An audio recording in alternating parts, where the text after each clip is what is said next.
Bonjour. Bonjour. Bon, alors il y a des nouveaux commentaires. Oui. Il y en a un, on va commencer par, sur le constat, le droit d'aller de travers. Il y a une auditrice qui dit, tu te rappelles de la chanson de Pierre Perret, La femme grillagée, Non. qu'il a bien raison, ce Pierre Perret. D'accord. Parce qu'il faut combattre les extrémistes religieux de tout poil, les empêcher de proliférer, ils font assez de dégâts comme ça. D'accord. Ça, on est d'accord, sauf que, bon, ils ont le titre, ils se sont octroyés un titre par usurpation. Oui. Parce que ce ne sont pas des religieux. On ne le dira jamais assez. Oui, oui, de toute façon. Alors, bon, aujourd'hui, ils sont minoritaires, mais qu'en sera-t-il demain? Après, elle te dit non à la diabolisation du Front National, voulu et entretenu par ceux qui s'accrochent au pouvoir depuis des décennies. Rien à voir avec le racisme et la xénophobie. Marine est antimondialiste, nationaliste et souhaite sincèrement que la France ne soit pas envahie par des vagues migratoires qu'elle ne pourra pas absorber ni intégrer pour la simple raison que la France est au bord du gouffre économiquement parlant. Alors moi j'ai envie de dire non à l'angélisation de Marine Le Pen. Oui. Oui, non, là, il faut, disons, ce qui se produit là, c'est qu'il faut changer les termes un peu, parce qu'il ne s'agit pas d'extrémisme religieux. Déjà, il faut bien comprendre l'histoire, c'est qu'une religion n'a rien à voir avec toutes ces déviations. Donc, il faut savoir ce qu'est une religion, de manière à ne pas mêler ça avec la politique, et savoir ce que c'est qu'une posture qui correspond à avoir un point de vue sacré ou un point de vue profane. Et voilà, donc là on est dans le profane jusqu'au cou, y compris Marie Le Pen, qu'elle soit sympathique. Moi je veux bien, pris séparément c'est peut-être quelqu'un de sympathique, c'est possible.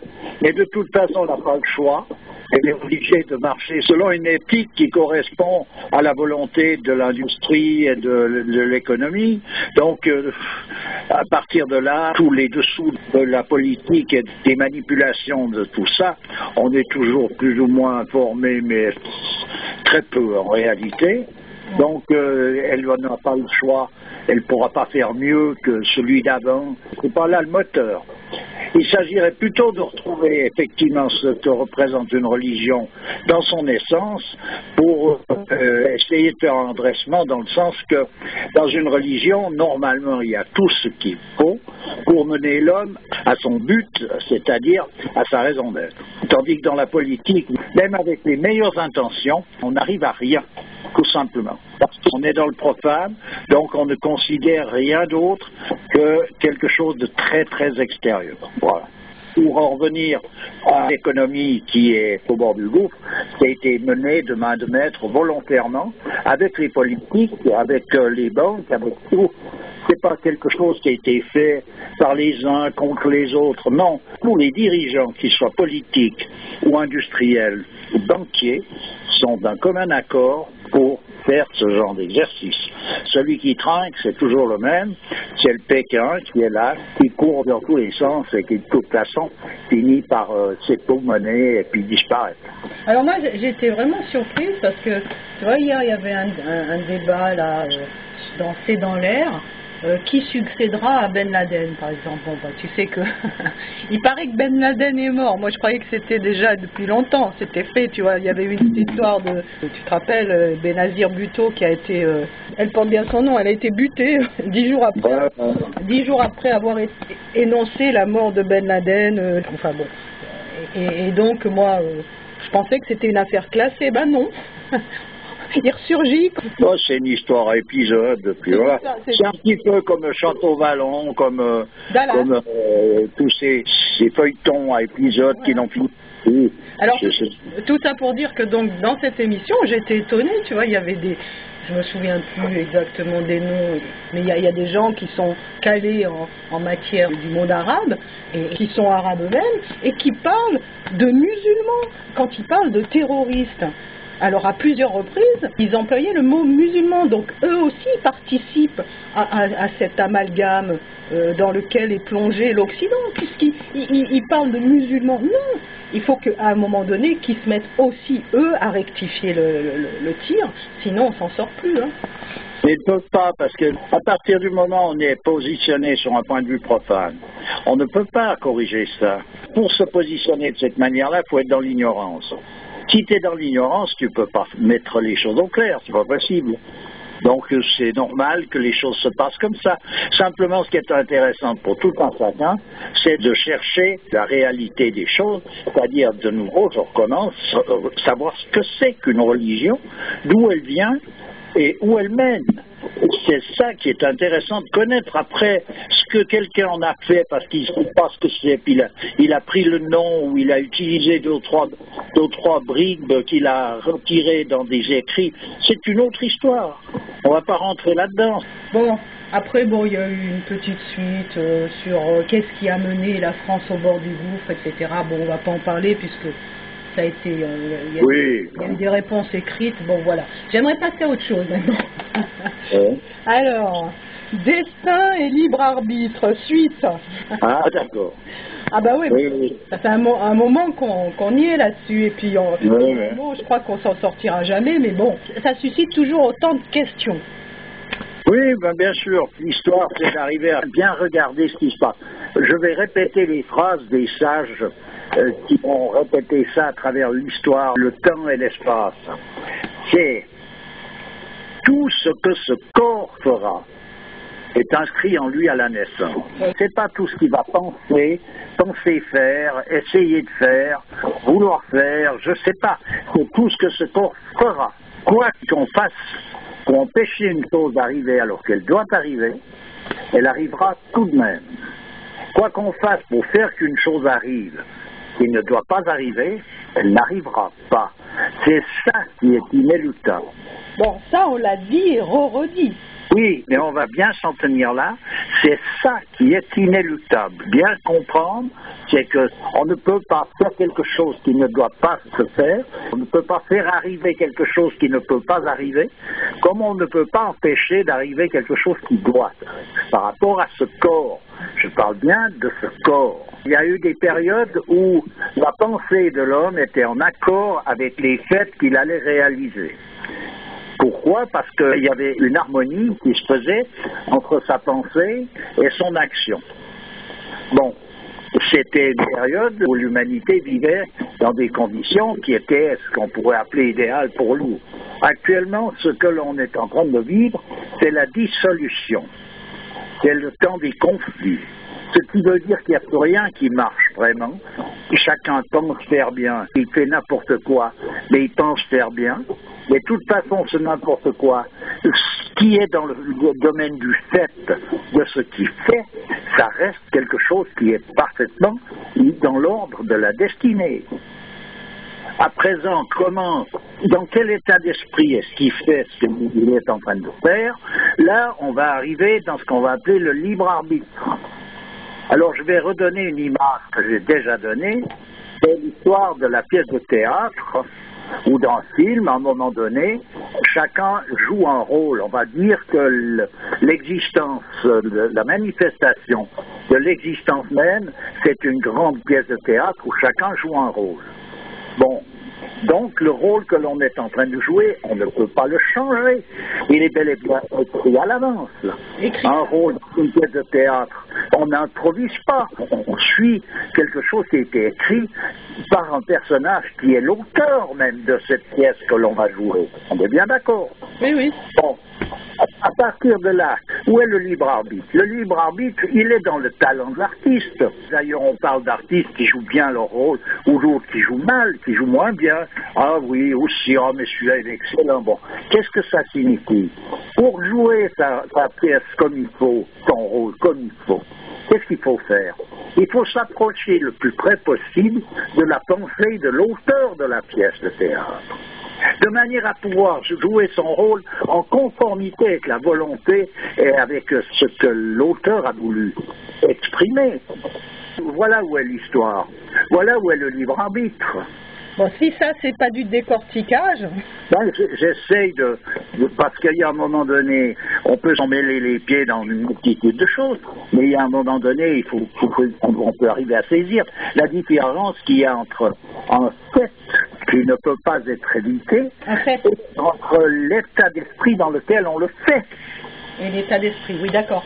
Alors, justement, j'aimerais rebondir, parce que toutes ces phrases, tu les as eu dites. Il y a quelqu'un, donc un auditeur, qui les a reprises, qui t'a dit, effectivement, le destin est inéluctable, et tout ce que ce corps fera est inscrit en lui à la naissance. Donc, il n'y a rien à gérer au niveau des faits. Donc, soit on peut gérer nos actes, soit on ne peut pas. Ou alors, le destin est inéluctable à certains points, ou fait uniquement. Il est inéluctable dans tout ce que ce corps fera. Est-ce que c'est clair à un moment donné? Parce que je vois plus comment exprimer les choses. En fait, moi je pense que ce qui est difficile à saisir, c'est l'interférence qu'il y a entre nos faits, notre libre arbitre et notre destinée. Pourtant, c'est pas compliqué, hein. Je veux dire, quelqu'un, il sort de chez lui, il rencontre quelqu'un, ou il rencontre l'amour parce qu'il a croisé une personne avec qui tout d'un coup il y a eu quelque chose qui s'est produit, ou bien il se fait écraser par une voiture. Bon, qu'est-ce qui va se passer? Il va donc se trouver son corps va se trouver dans une action où va disparaître par la mort, mettons, voilà. Bon. Ben voilà, le destin, il est là. À présent, à quoi il rêvait, comment il interprète ça, etc. Ah, tout ça, c'est une autre histoire. Ça va en correspondance avec l'état dans lequel il se trouve sur le plan, justement, de son libre arbitre. Un homme qui est un personnage qui cherche à vivre selon les préceptes d'une tradition, c'est-à-dire à être en accord avec la volonté de Dieu, il est tout le temps dans cette disposition-là. Quoi qu'il fasse. Donc il va mourir dignement en face de son Créateur, il va vivre l'amour avec tout ce que représente en quelque sorte cette beauté, cette grandeur qui vient directement de celui qui est le principe même de l'amour, etc. Bien, on est dans le profane, c'est-à-dire qu'on va accomplir les choses par rapport à des bas morceaux, et puis on peut rentrer dans une concupiscence, dans tout l'aspect dégradant de chaque chose. Et ce qui se produit actuellement dans le monde actuel, qui vit dans la profanation, c'est que moi j'ai vu des gens mourir, ils ont l'impression qu'ils vont de net, puis ils s'en vont, ils sont là étonnés, ils savent pas ce qu'ils sont venus foutre par là. Voilà quelque chose qui est en rapport avec ce libre arbitre, qui fait que s'ils s'étaient positionnés par rapport au principe fondamental qui gère toute manifestation, ils sauraient très bien ce qu'ils sont venus faire, ils auraient très bien ce qu'ils ont pu faire, et en plus de ça, ils sauraient très bien où ils vont, et pourquoi ils meurent, c'est pas un souci. La mort, c'est pas, par exemple, c'est pas un problème. Pourquoi c'est un problème? C'est un problème parce qu'on ne sait pas ce que c'est. Et quand quelqu'un naît, on sait très bien qu'il va mourir, donc oui. Tu vois, je veux dire, c'est là où ça se situe, cette espèce de cafouillage. Puis après, il y a des gens qui me disent, mais alors, de toute façon, on ne peut rien faire pour notre destinée. Oh, on peut faire n'importe quoi, on laisse aller, c'est pas un souci. Je dis, mais que vous laissiez aller, ou que vous cramponnez, ou que vous vouliez faire n'importe quoi, de toute façon, vous ne ferez rien d'autre que ce que le destin vous a réservé. Ah ben non, puisque c'est notre choix il est quand même là, notre libre arbitre, c'est de vouloir se laisser aller justement à nos déviations, à notre nature peut-être profonde. Hein. Mais oui, dans les faits, il ne se passera rien d'autre que ce que le destin a décidé, avec ce qui était inscrit, c'est tout. Oui, d'accord, mais puisqu'on a quand même le choix de vivre les choses d'une manière ou d'une autre. C'est d'une manière ou d'une autre, comme tu dis, mais je parle des faits en eux-mêmes. Les faits en eux-mêmes resteront présents. Oui, mais d'accord. Voilà, oui, mais c'est ça qui n'a pas l'air compris. C'est que tout ce que ce corps fera est inscrit en lui à la naissance. On peut le répéter souvent, je veux dire, c'est ça. Non, ça c'est compris. Que ça soit doux. Non, ça c'est compris. Ça, c'est compris. Ben, si c'est compris, non. Ce qui n'est pas compris, c'est est-ce que l'homme a une influence sur sa destinée selon la manière dont il aura vécu sa vie, les faits qui lui sont imposés et comment il aura utilisé ce libre arbitre. Ben, c'est ça qui va déterminer sa destinée future.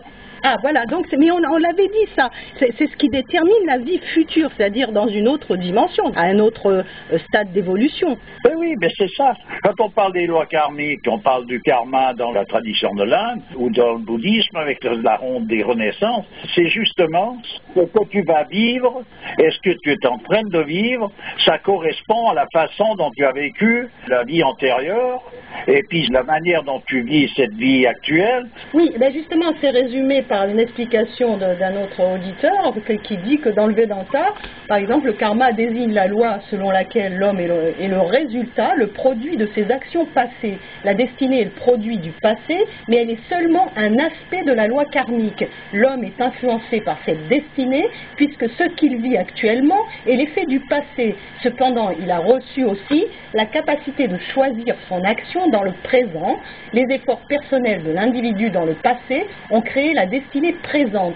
Mais la destinée future peut être changée pour le meilleur ou pour le pire en exerçant le choix intellectuel des efforts personnels à faire dans le présent. D'accord. Ainsi, sa destinée présente est causée par ses actions passées et l'homme n'a aucune influence aujourd'hui sur des choses qu'il a faites dans le passé. Cependant, son futur repose entre ses mains puisqu'il a la capacité de le changer par son effort personnel, par son action. Moi, je trouve que tout est dit là. Tout est dit, mais ce qui manque peut-être, c'est quand on parle d'action, on peut confondre ça avec les faits. Voilà. Alors, ce qu'il faut concevoir, c'est que, effectivement, c'est ça, de toute manière. Mais simplement, ce que je dirais, peut-être, c'est que l'homme, actuellement, dans les faits qui lui sont imposés, peut accomplir ses faits d'une façon qui, elle, va déterminer les faits qu'il va devoir vivre dans une vie future. Voilà, ben écoute, on va finir là-dessus. Je pense qu'il faut bien cogiter ça, bien, parce que là, vraiment, tout a été résumé grossièrement, mais tout est résumé là. Voilà, mais je sais qu'il y a une difficulté. Comprendre ça à un moment donné, d'une certaine manière, on y arrive, mais pour arriver à assimiler ces choses-là, il y a souvent une difficulté. Et à l'appliquer dans nos propres vies aussi. Ben ça, c'est quand on a touché le savoir réel qui est ce qui reste quand on a tout oublié, c'est-à-dire qu'on est dans la spontanéité après. Ok, ben écoute, on continuera sur ce thème une autre fois. D'accord. Merci beaucoup. Toujours avec plaisir. À bientôt. À bientôt. Au revoir. Au revoir.